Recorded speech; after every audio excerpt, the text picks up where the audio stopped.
right, here we go. Let's hear you, Red Sea.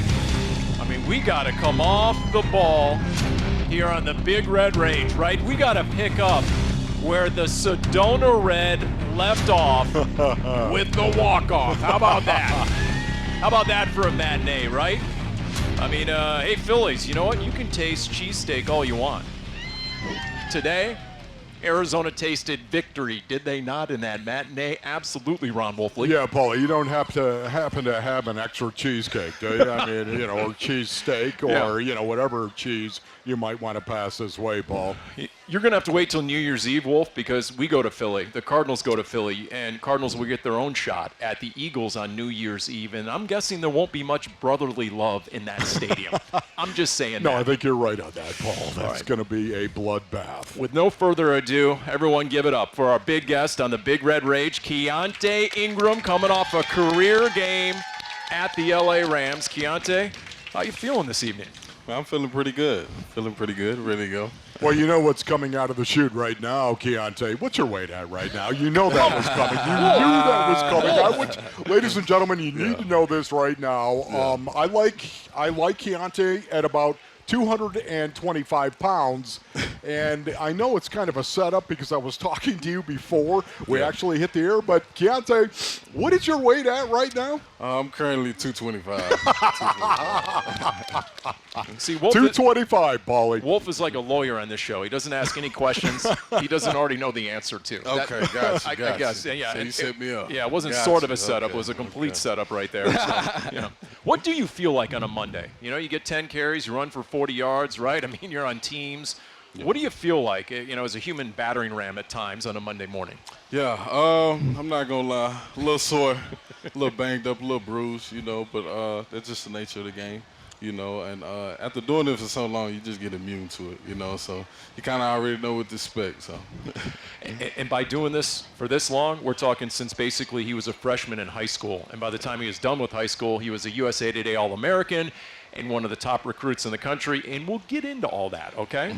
But right now, let's just talk about maybe some of the takeaways in this offense. And I know Wolf's going to get into this big time. I'll just ask the first initial question. I mean, when you look at this offense versus last year, Zach Ertz said in the offseason to Wolf, actually, in an interview, and he said, you know what, this offense couldn't be any more different than last year. And we see it in the rushing numbers. You guys are number 6 in the NFL in rushing yards, number 2 in yards per carry. Just tell us about the approach, the mentality this year when it comes to running the ball. When JG got in the building, of course he texted us, and he let us know right then and there he wanted to run the ball, and of course that like a Christmas tree to us. And we take pride in it, and going into a balanced offense compared to last year, more of like the air raid. We knew a lot of weight was going to be on our shoulders. So we prepared in the offseason, put in the overtime, put in the work, make sure we understood the playbook and meet the expectations when we go out there on Sunday. So, yeah. How do you think you actually ran the ball, not just you personally, Keaontay, but the entire team against the Rams? How do you think you guys did just in terms of running the ball? I feel like we did good. Of course, the competitive nature going to always say we can do better. I feel like we left a little meat on the bone, but the chemistry is there, and the numbers speaks for itself statistically, and we take pride in it, So I feel like the run game is improved, much better, and we're going to keep getting better. So. Yeah, 30 for a buck, 34.3 yards a carry. And you know what else we found out? Not only was there a 3 running back rotation, we found out yet again your quarterback can run, can he? Yeah, hopefully it does. What's amazing is how many guys in that locker room on both sides of the ball are surprised by how fast Josh Dobbs is. Yeah. Because they're like, we never saw it in practice. So when did you first realize, wait a minute, this guy's legit. He can really run? I think it was against San Fran. That week was a tough competition. We knew the competition that was coming up and the guys that was over there. And I think one time he kind of hit the sideline a little bit, tightrope the sideline. And I think Bobby was trying to get him. And to see him outrun that, man, I was like, whoa, and kind of shocked a couple of us, you know what I'm saying? And going into the week, that wasn't the game plan, and to see him get those extra yards, especially when we was behind the yard sticks, kind of get us into the next game plan, you know, who he is, showing us a few things, earning the team trust, you know. So I felt like it was that we played Sanford and he kind of shocked us a little bit. One of the things, Keaontay, I love about your game is I think you're an every down back. I think you're a guy that can hold up in all three phases. I think you're a guy that you can run the ball, of course, especially in between the tackles. I like that. Yeah. You got a little bloody nose in you, if you know what I mean. And I also like the fact you can come out of the backfield and be a receiver and catch the ball. You did it again on Sunday as well. And I also love the fact you can hold up in protection as well. Yes, sir. You'll stick it on somebody, will you not? Yeah. So I'll ask you this, my friend. Yeah. What is your favorite thing to do in the game of football? What is your favorite play in the game of football? I'll say the stretch. You know, I'm a bigger guy. You're talking about the tackle zone, the outside. Outside zone. zone. There you go. Outside zone. Yes. I'm a bigger guy, longer stride guy, a little heavy, you know, so I like to get going. I like to get the defense moving a little bit and to punch them. I'm a one-cut guy, north-south mentality, and I live by that and die by that, you know, so yeah, that's what I like. I love that. It's a fun selection right there by you because you are a north-south guy. In order to be good at that, you've got to have a quick cut. Yeah. You've got to have good vision. You got to be able to see it because sometimes that hole's going to open up in different spots. There's no doubt about that. Yeah. And then you got to be able to dip and rip. And you kind of like that, right? Oh, I love it, man. I feel like my game is diverse. You know, I like to do a little bit of everything between the tackles, outside the tackles. I like to make people miss. You know, I ain't gonna get no ideas, but I'm gonna keep it there. But yeah, I feel like my game is very versatile. You know, I like to keep the defense guessing. Yes. You know, and I lean on that. So. What are you looking for? A lot of people watch a play like that and they're like, oh, they just see chaos, right? As a running back, what are you looking for, and how do you know when to go north, south, and make that cut? I feel like it's starting the game plan. LA particular, we knew they was in a 5-man front, so we knew it wasn't going to be too much dancing, more of a north-south mentality. I feel like it just starts at the beginning of the week, preparation, knowing who you're going against, knowing the opponent, his tendencies and stuff like that. So, yeah, beginning of the week, that's when it starts. Well, look, Cardinals did a lot of really good things in the first half, and then the second half, it was almost a complete flip of the script. Unbelievable. It really was. Even just the mentality of the Rams, they started with 9 of the first 10 plays of the game were passes. 9 of the first 10 plays in the second half were runs. And then, of course, it always comes down, especially division games, to a handful of plays. And for the Cardinals, the red zone was key. And that was something that Jonathan Gannon lamented after the loss. When we had opportunities down there, those are 4-point plays, which makes the game completely different. You know, if the score's a little bit different at halftime, maybe they don't do that in the second half. So we got to just make sure we're converting those 4-point plays down there and make sure we put up some more points. In terms of halftime adjustments, we know what they did offensively, right? Yeah. But in terms of that Rams defense, how different was it in the second half? It wasn't too much different, especially on the defensive side. I think they got the ball first. They came out, ran the ball. I don't think we got the ball back until like 9 or 8 minutes left in the game. So we kind of got behind a little bit, so you kind of got to get away from the game plan a little bit. They kind of executed their 3 downs. We kind of went 3 and out a little bit, so they kind of bit us in the butt. So when we got in the fourth quarter, it kind of got a little dicey. You know, we kind of had to throw a little bit more than we wanted to, especially as running backs, you know. So sometimes that's how the game gets. So. You know, what's so crazy about it, Paulie, you look at some of the numbers from that game. The Cardinals had 20 first downs. The Rams had 17. The Cardinals were 38% on third down. The Rams were 33%. You know, the Cardinals ran 73 plays to the Rams 55. That is a massive disparity. You're running 73 plays to their 55. And you know what? The yards pretty much a wash at 345 and 382 right there. Pretty much a wash. They did a lot of things right. But when you got to the red zone, they were 2 of 5 in the red zone. And we were 0 for 3 in the red zone. And that was the difference in the game. Yeah. Even the time of possession was 21-9 Cardinals in the first half, 21-9 Rams in the second half. I mean, how remarkable is that, right? And then the other thing about this game going in is you're going in without James Conner, two-time Pro Bowl running back. And here's your offensive coordinator after the game. It was a 3 running back rotation featuring Keaontay Ingram, our guest here on the Big Red Rage. And here's your offensive coordinator, Drew Petzing, and what he liked about that. They did some nice things. As always, there's going to be a cut or a run that they want back, but I thought as a whole they handled the game plan really well. I thought they played it, effort and energy was really good. So I think it's a week-to-week decision, certainly in the flow of the game. Who's got the hot hand and how are we doing? So, but happy with where we're at and going to continue moving forward in that direction. And look, James Conner's on IR, so 3 more games at least. So where does the run game take the next step this week, in your opinion? Be more consistent. Especially with who we are, our identity. Just stick to it, man. Keep building that chemistry. Offense about chemistry, timing, where to go, who to go, especially adjusting to the fronts and stuff like that. So I just keep saying being consistent, sticking to who we are. That ground pound, couple gap schemes, wide zone, tight zone. So, yeah. Tell me a little bit about Damian Williams. Quickly, do you have time to tell me? What is the coolest little thing about Damian Williams? Man, the coolest thing about him, man, he's 45. He's the old head. That's what you tell him. You make him feel that way. Yeah, yes. but the cool because thing he's is 31. Yeah, he played at Oklahoma though. So I gotta give him a little edge on that. So yeah. That's good, man. We'll get into Keaontay's deep Texas roots. We'll get into that a little bit next. Oh yeah. His final year at USC, who, by the way, I'm still blaming for the disintegration of the Pac-12. We'll get into that a little bit.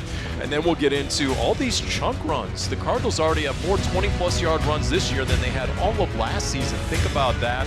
Single game tickets on sale now. Go to azcardinals.com/buy tickets to secure your seats today. On we go. It's the Big Red Rage with Keaontay Ingram coming at you live from Trophy and Chandler, located on Queen Creek Road between Price and Dobson.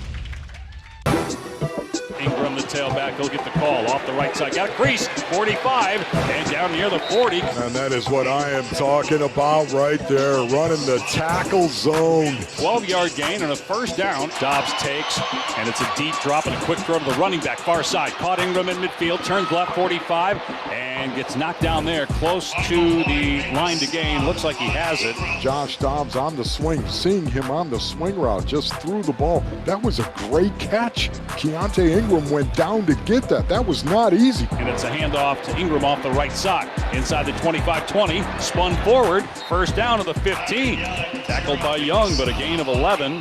There you go, Keaontay. About that little montage, 3 plays in the Rams game. Keaontay Ingram, 10 carries, 40 yards rushing, and as Wolf said, 3 aspects to his game: the running, the catching, the blocking. Coach has got to trust you in the pass pro game. He checks every single box. And because I do, here's what I do on this show. Paul Calvisi, Ron Wolfley, and Keaontay Ingram, Cardinals running back, here on the Big Red Rage, presented by Santan Ford in Gilbert, live from Trophy and Chandler. I specialize in asking the dumb guy questions, so here we go. Can running backs really get in that rhythm you hear of? And how many reps, how many carries for you does it take to get into what you would qualify as a rhythm? I would say, of course, I agree with that. Everybody got to get in a rhythm. Just like we game plan, they game plan, obviously. But if I just had to put a number out there, I'll say 9 or 10. I feel like, okay, broke them down, know where they're fitting. Because when you go in the game plan, you can only do so much. Everything's universal. Everything's by gap and replacement. So, yeah. Keaontay, I know James Conner, and James Conner is one of these guys. He's like everybody's big brother for the most part. You know what I mean? That's what he's like right there. He's a very helpful guy as well. Like, he is a great mentor. That's the way I see him. What has he taught you? What has James Conner actually taught you about the National Football League and about the game of football? I can say a lot of things, but I'm going to keep it short and sweet. The highs and the lows. That's what he taught me the most, and when he said that, I was like, man, like, it couldn't be more perfect timing, perfect situation, he was just telling me about his situation when he first came to the league, how he kind of had to sit down a little bit, you know, and he's a 2-time Pro Bowler, you know. So the highs and the lows, man. Expect the highs and expect the lows. That's what he told me. That is so cool right there. It really is important, man. I cannot tell you, Paul, the impact that a veteran will have on a younger guy. And I'm guessing he's referring to the fact he missed his junior year of college. He had to defeat cancer. He had over a dozen chemotherapy sessions. He came back. He played. He got drafted in the 3rd round by the Steelers, where he had gone to college, right? And then he dealt with injury. He had great success, so those highs and lows. So, but at the same time, when I hear him on the sideline, you see him, he always talks about it's a mentality. It's a mindset. That's one of his favorite sayings. The guys really follow it, James Conner. What does he mean by that? For everyone who's not on that sideline, when he says it's a mindset, what's he talking about? Man, when negative thoughts creep in, you know, the character really speaks for itself. The character really come out, you know. And James, he's always in that mindset. You know, he lives by that mindset. He dies by that mindset. It could be 6:30 in the morning, 5 o'clock in the morning, and JC ready to go, man. It's already embedded in him, you know. So when you get in that low situation, man, just that character, you know, could you be that same person each and every day when it gets hard, when it gets tough, you know, when things not going your way, you know, so, yeah. So, you know, here it is, your 2nd year in the league, of course. Have you had that moment in the National Football League where you said to yourself, oh, my goodness, I'm geeking out a little bit here. I'll never forget my rookie year just running into Lawrence Taylor. my rookie year. Now, Lawrence Taylor, do you know who that is? Do you know who Lawrence Taylor is? Okay, yeah. I know who just the baddest man in the history of the game of football, ladies and gentlemen. That's all I'm telling you right now, okay? I don't want to hear about Aaron Donald. I don't want to hear. I'm sorry.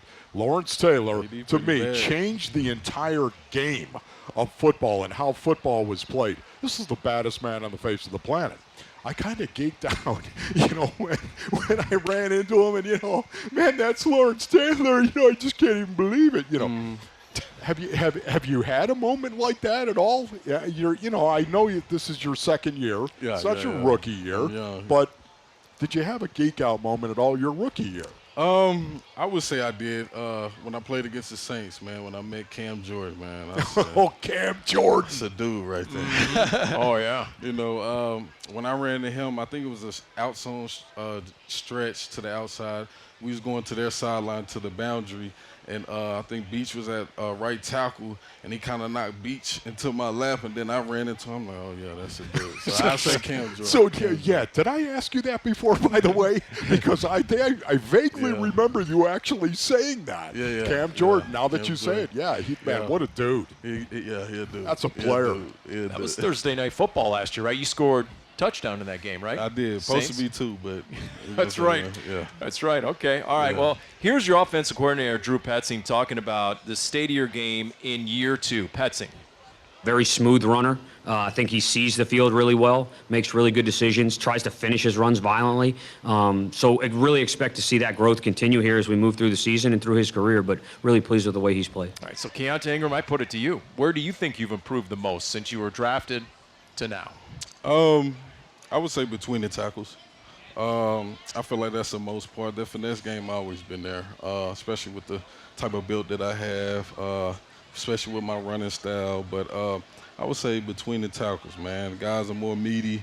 Guys are faster, quicker, stronger, you know, smarter, you know, just a little bit of everything, you know. So after year 1, I knew going to year 2, that's one thing that I need to harp on. And like we said earlier, I'm 225 for a reason. So. And as Wolf knows, look, old linemen love nothing more than a running back who doesn't go down in first contact. Yes. Right? I mean, old linemen want you to make them look good. Yeah, no doubt. Yeah, they want to see you actually stoke it. There's no doubt about that. Let me ask you this here. Are you good at blitz pickup? Do you think you're good at blitz pickup? Because, you know, I've heard some coaches actually compliment you on this. Do you think you're good picking up a blitzing linebacker or a blitzing defender? Do you think you're good at it? I feel like I'm great at it. Really? Yes. You feel like you're great at it. I love that. Yeah, okay, great at it. Yeah. You know, and that to me is, for anyone that's listening right now, it's one of the most beautiful parts of the game. You're sitting there, you're protecting your quarterback, and here comes a blitzing linebacker, and you just strike the dude, right? Boom! jack them up a little bit right there. It's a way to get back at some of these linebackers who think they're just going to run you over. Yeah. It's one of my favorite things. It used to be one of my favorite things to do back when I played, to actually do it. And it takes a mindset and a mentality, as Paul was talking about earlier, doesn't it? Yeah. Yeah. Well, and talk about some of the linebackers in there. You got a Fred Warner, right, a couple weeks ago. Oh, man. You get Bobby Wagner this week. I mean, talk about that sort of matchup. When you're going into those sort of games, I mean, you tell us. I mean, how do you prepare for that aspect of the game? I got to be on point. Those guys, they're big names for a reason, and I feel like I'm also a big name for a reason. So I feel like it's for bragging rights to sit on the couch one day, be able to tell my kids, man, I played against these guys, and I actually went in there and dominated, But ultimately, I want to get a win, But, man, it's bigger than that, man. It's about winning. It's about doing it for your brother. It's something that you wouldn't want to do since you was a kid, So to go out there and complete the mission, I feel like that's a thrill that everybody wants to seek, So, yeah. Well, your head coach, I mean, from day one has been bullish on you and your skill set. And here's what he said recently on what you bring to the offense, Keaontay Ingram. Elusiveness, power, does the right thing, doesn't turn it over, good ball security, and can hit home runs. And all you have to do, Wolf, is go ahead and Google up some of his high school highlights to realize he's been doing this for a while, okay? So you take us back. At what point were you identified as, okay, you know what, this young man has potential in the game of football? You must have been pretty darn young because, A, you have like 9 siblings, right? And you have some older brothers who made quite a name, so you have a lineage in your family, right? Yeah. So it wasn't exactly a shock. There were probably eyes on you when you were fairly young. Yeah. So tell us about that life, because how big was your town? This is Wolf's other favorite question. I love this. But go ahead, Wolf. You take over. No, answer Paulie's question right there. 10,000. And Small it's city. Carthage, Texas. Yes, sir. Far East Texas. Yes, sir. Okay, so what's life like in Carthage? Small country town. Everybody knows everybody. Everybody looks after everybody, I love that, man. I remember my mom had 3 jobs, man. My cousin is right beside me. She'll cook for everybody, and she'll have 8 to 9 kids, So I come from a big family, small city, country town, small city kid with big dreams, So. Keaontay, do you want to? Yeah, no, that's very cool. Go ahead. Applause. Especially yes, for Mom. Yeah, for Mom, of course. But are you more country than anything else right now? I mean, do you want to? Would you retire? Would you move back to a small town when you're all done with everything? I'm definitely a slower pace guy. You are. I've been thinking about it. I want to raise my kids. Want to have my own land, own animals. I love that. I started off there, so I kind of want my kids to get a little bit there. So I could definitely see myself there, in the Get your own land, yeah, right? Yeah, get my own land. Get off my land. Yeah. So our Jim O'Mahony did a little research via the web. The city of Carthage is also known, I guess it's oil country. It's known as the gas capital of the United States. And it also has a moniker as the friendliest spot in the world. Really? Okay. And it's home to the world-famous Texas Country Music Hall of Fame. That's, and you guys play some pretty good high school football there. Oh, yeah. So do you ever have that conversation with Kyler? Because he got 3 state titles. And how many did you get? I got 2. Supposed to get 3. Supposed to get 3. Yeah. But you guys got all banged up, what, your sophomore year? Sophomore year. Okay. So, Keaontay, one of the things a lot of people don't know about Paul Calvisi is Paulie's actually a pretty good line dancer. He's into the line dancing. And, where's the lie detector? I mean, get the boot. No, we need the buzzer Paulie right likes now. putting on every Okay. now and then on a Saturday night. Paul will put the boots on, the lizard skin boots, and do a little toe tapping and stuff like that. Where would he go in Carthage? Is there a place in Carthage if he wanted to go? Where would he go? I think that'd be hard, man. There's a lot of boots out there, a lot of fishing poles. Is that right? So there's not a place? Yeah, I don't think there's a place. There's not a for place that. on a Yeah, Saturday night? Okay, there you go. See, Wolf is that guy that in Texas, you know the saying, the guy they call all hat, no cattle. That's Wolf. Yeah, that's Wolf. The closest I've come to that whole scene is watching Friday Night Lights. Okay, that's the closest I've come to it. How close was your life as a high school football player to Friday Night Lights and just the whole town shutting down and You must have been a megastar as like a first-team All-American. What was life like for you just going around town? Man, it gets tough at times. You know, sometimes it'll get annoying, but it comes with the territory. You know, my life was like a movie, man. The small country town, man, everybody pulling up to the game just to see that opportunity. That's what the town looks for, you know. So, yeah, man, something I can remember, something that I cherish. I come from winning state championships, you know, and 3 days later we'll be back in the indoor getting it in, you know, and that's something that we just take pride in. Obviously, it's instilled in us early, and like I said many a times, man, Texas football is a religion, man. That's awesome. That's man. really cool. It's very cool. It's really cool. I mean, and think of the 10,000, Paul. I can only imagine the pressure. I mean, you're like 16, and the locals are expecting a state championship. To do it, yeah, man. It's a lot of pressure, but that's what we live for, man. That's what the thrill's for. You still close with your high school coach, you know? Yes, sir. Okay. Yes, sir. I talk to my running back coach almost every other Man, day. that is, I love that guy. Wow. That's great. It's really cool. That's really cool, you know. So just don't let Wolf, you know, talk to you about his fantasy football team, okay? You got enough of that in high school, guys telling you, you know, Never they played need fantasy. 2 Never. touchdowns, you know, that kind of stuff there. So, no, it's really interesting. I mean, he was a phenomenal high school football player. Over 5,000 yards rushing, 76 touchdowns. Like you said, first-team All-American.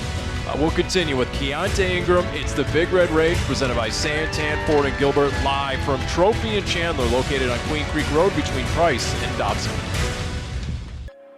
Back to throw, Murray in trouble. Spins out of there to his left, being chased by 2 Vikings, and launches it deep, wide open near side at the 40s. Rondale Moore caught at the 30, at the 20, at the 15, 10-5 touchdown.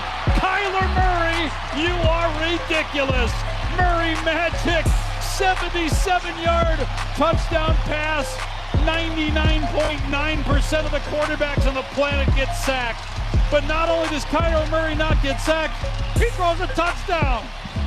Nasty is as nasty does. And we all know that Kyler Murray is nasty. The stuff you see in dreams and in video games, but not in the NFL. Wow. Was that Rondale Moore 77-yard grab after Kyler made the play to get away, find the open man. Pash and Wolf needed like a commercial break right there just to catch their breath after that play, that highlight from the arsenal of Kyler Murray. And guess what? Start the clock.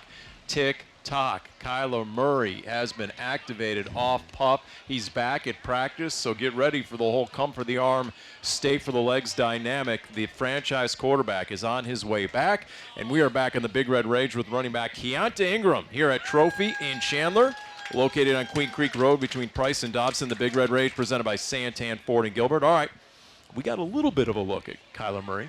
What Michael Wilson told me this week that, you know what, instead of grabbing some Gatorade or some water on the sideline, instead he diverted his attention towards watching K1 because he wanted to see what Kyler is all about. You tell us, what did he look like in practice this week? Man, K1.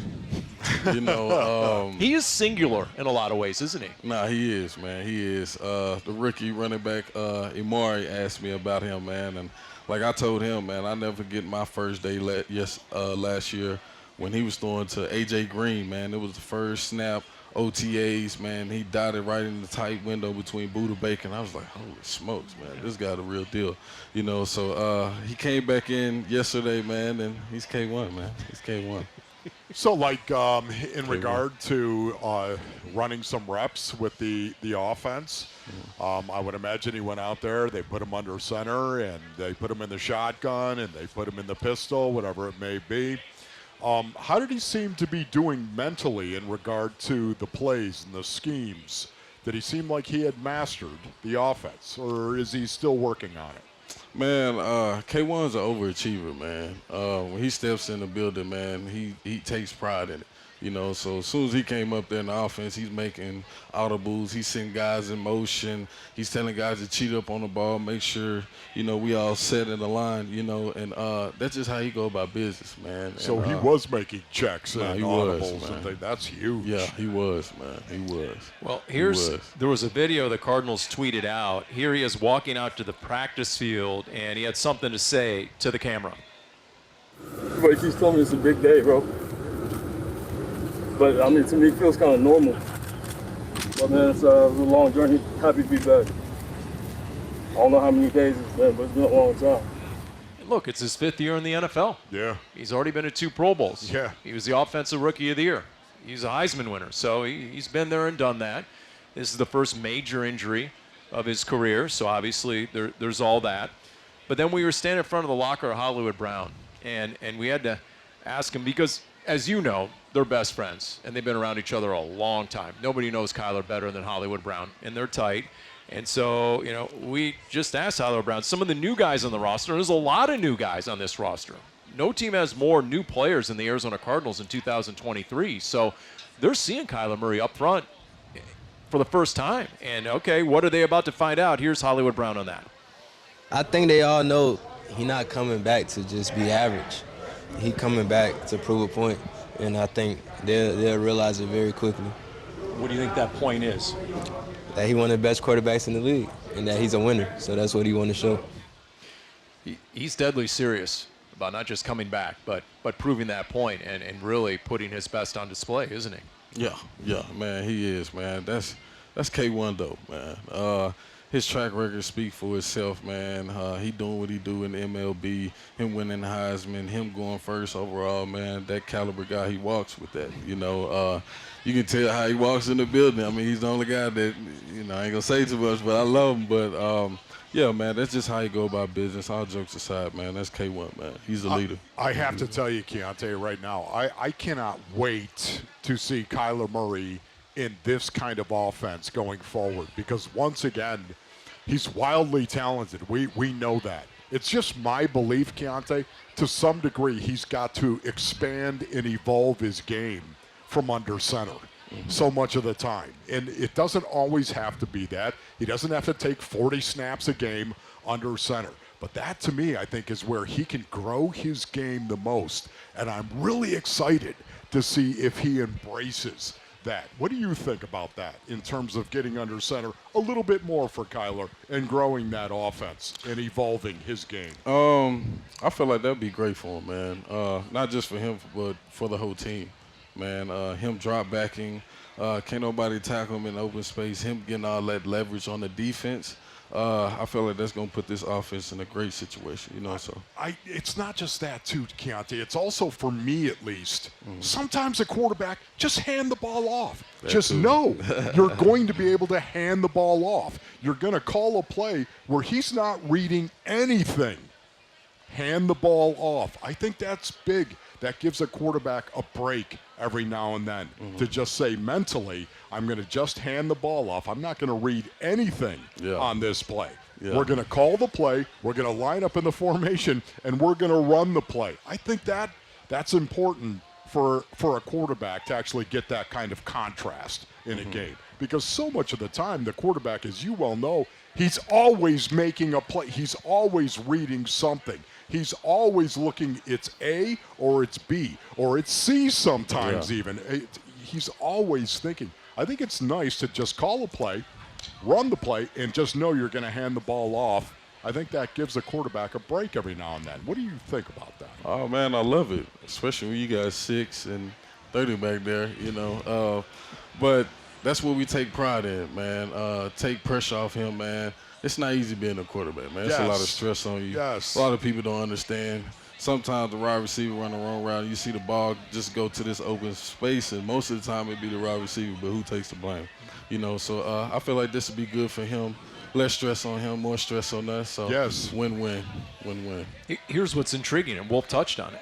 He's run the spread, the air raid, whatever you want to call it. He's operated out of the gun his whole life. Yeah. High school, college, Lincoln Riley, Cliff Kingsbury. So think about this. Our Craig Regalou did a little crunching of the numbers. So 85 times in his 4-year career, he's been under center. Do you know in 6 games, Josh Dobbs has been under center already? 113 times. So think about it's going to be different. Yes. And I think that's part of the intrigue. All right, what does Kyler look like? You know the skill set, all right? When's he going to be healthy, and what's he going to look like in this offense? Okay, so, and look, Josh Dobbs has shined at times in this offense on very short notice. Didn't get a single preseason snap, wasn't even in training camp. Now, the last couple of games, there's been a handful of plays, obviously, have diminished his performance, but weeks 2 through 4, he really was on the rise and ascending. And here's what Josh Dobbs talked about this week in terms of what he's learned recently. You can't let it eat at you, but you do have to let it motivate you and make sure that when those opportunities are there again, you don't get snake bitten by the same mistake. So I've recognized that, man, and we're on to the next week, next opportunity, with that knowledge in my back pocket, and help us execute once those opportunities come back around. And like a true professional, he took all the blame. A lot of it probably wasn't his fault after the game. But what does Josh Dobbs look like? What does he sounded like at practice this week? Man, leader, Josh Dobbs, man, he's a different kind of guy. Obviously, he's in the astronaut world. I'm not too big on it, and I don't know too much about it, so I'm not going to dig in. I'm in the same boat you are. Man, that's the expectation when you play that role. Expect to win. The game's in your hands. Everybody's looking at you. You calling in the play. You feeling the play out, man. So, of course, when things don't go your way, you're going to put that on your shoulders. But obviously not, man. It's 11 guys on the field. I'm going to take part of that blame in it. Hollywood is, Rondell is, and that's just the expectation of the team. So. Amen. Your high school career sort of crisscrossed with Kyler Murray, didn't it? Weren't you guys sort of the same era of high school ball? Do you remember Kyler as a Texas legend when you were playing? Yeah, I do. I was a freshman. Kyler was a senior. So Gotcha. Okay. I caught the tail end of it. Yeah. But you remember because a lot of the historians in Texas high school football consider him the best to ever play high school football in the state. I mean, that's quite a statement. No, it is, man. It's true. Yeah. There you go. Best quarterback ball. Okay, we're just saying, just quarterback. Okay, a little bit different. Single game tickets on sale now. Go to azcardinals.com/buy tickets to secure your seats today. See, Wolf puts quarterbacks same categories like punters and kickers. He thinks that, like specialists, I mean, if you didn't run down and throw yourself 100 miles an hour into another man, apparently you weren't playing football, Ron Wolfley. Is that what you're saying? We'll talk about playing the Seahawks. Josh Dobbs did. Come back on the Big Red Range with Keaontay Ingram. I was with the Patriots at the time, and Budda came in. We interviewed Budda at the Combine for our 20-minute interview. After the end of that 20-minute interview, I think I was ready to run through a brick wall for Budda Baker. And Budda Baker represents everything that we want this organization to be, and I am excited to be on a team with him. You just heard from a couple of decision makers in the NFL. That's Monty Ossenfort, the Cardinals' new GM. He shared a story of the draft combine once upon a time when he was with a different team, but Budda came in, and the sort of impression he made as a football player and as a young man in that room. And before that was actual NFL Films audio. Mike Tomlin, the legendary Steelers head coach, mic'd up in his reaction as Budda Baker was dominating the game. So even Mike Tomlin was raving about Budda Baker as we say, all right, wrapping up this edition of the Big Red Rage with Keaontay Ingram, Cardinals running back, presented by Santan Ford and Gilbert. We are Santan Ford, live from Trophy in Chandler, located on Queen Creek Road between Price and Dobson. So we don't want to bury the lead on defense because Budda is the heartbeat of the D in so many different ways. What did he look like in practice this week, Keaontay? Oh, man. Speaking of Budda, man, he kind of hit Corey Clement today, man. That's good. That's good, man. But Budda's looking like Budda, man. He was jumping, he was running, he was yelling in the locker room, but it's good to have him back. It's good to have him back. What do you think is Budda Baker's best attribute? Because there's a lot of them. There are a lot of things you could point to and say, Budda does this so well. But if you had to pick one, what would that be, Keaontay? I would say his mindset, man. Like, fearless. Like, that little guy, like, I never seen somebody so fearless, man. I'm with you. Just play with his heart, man. Just fearless, man. Like, that's all I can say. At Seattle, 3 years ago, he knocked out two running backs. Yes. Two Seattle running backs from hits from Budda Baker, that, quote, little guy, right? Yeah. They never came back into the game. And, look, he's from the Seattle area. He went to UW. When he was at Washington, he was training with Richard Sherman and Earl Thomas and the Legion of Boom. Man. So he circles this game every single year on his calendar. He's going back home. He's taking he's going there. And we all know about the environment. In fact, here's Josh Dobbs just talking about Seattle and going to play in front of the 12s. We're going into a hostile environment. It's my first time going up there. so taking a new stadium, but I've heard stories about the 12th man and I've seen their impact that they can have on a game from afar. So, and then we're playing a really good team on top of that. So it's going to take everything out of me to prepare to play really well on Sunday, hold the guys accountable, man, and go out and let it rip. So you made your NFL debut Week 6 at Seattle last year. What would you tell a rookie like Amari DiMercato about the environment and just what you're going into? Just be you. It's football at the end of the day. It's always going to be people in the stands, man, and the expectation is going to always be there, So just go in there and be you, man, and just play your game. Budda Baker is one of those guys, too. I have to say this because you know this, Keaontay, from playing in the league and playing organized football, of course, at a very high level in college. But there are certain guys that walk out onto the field that as soon as they step in between those white lines, they make other people around them better. They do. Budda Baker is one of those guys.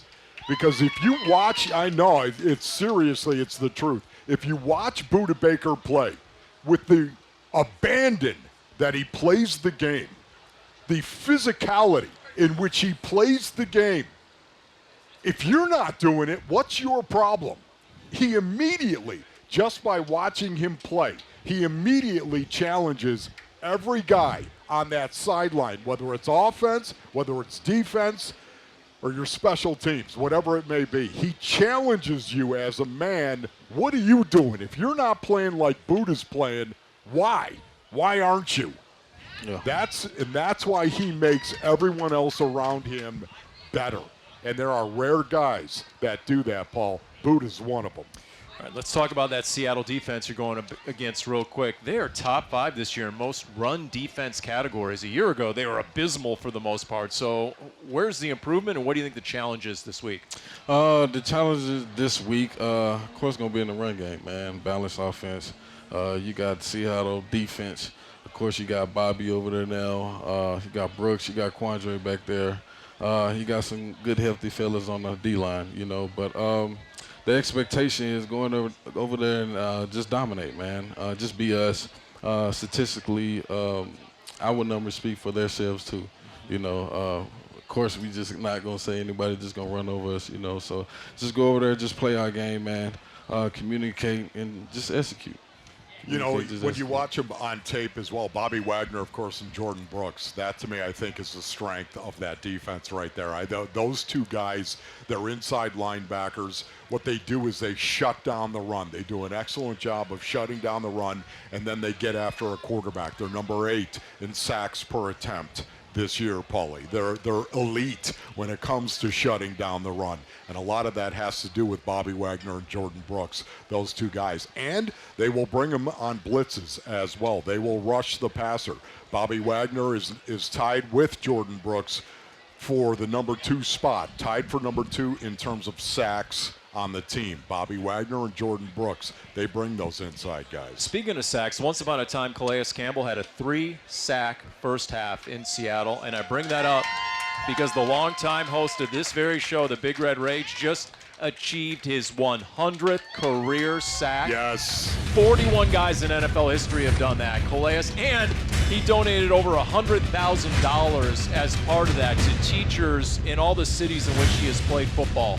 So, I mean, think about that. The only thing bigger than Calais Campbell is his heart. Yes. Period. No doubt about it. Keaontay Ingram, we really enjoyed it. Best of luck in Seattle. Yes, sir. Thank you. Thanks, Keaontay. Appreciate you, buddy. Yes, sir. Thank you. I love the fact, too, that the 12s and the environment, it doesn't faze you for a minute. I mean, you've been playing in the Cowboys Stadium since you were like 15 years old, so you're like, whatever. You grew up in Carthage, Paul. Exactly. Forget the 12. Special thanks, as always, to Jim Alejandro, Cody Fincher, Jackson Zuber, Wald Ellis, Lawrence Ellis. We are live from Trophy in Chandler every Thursday night, located on Queen Creek Road between Price and Dobbs. Ron Wolfley and Paul Calvisi. Thanks again to Keaontay Ingram on the Big Red Rage, presented by Santan Ford in Gilbert.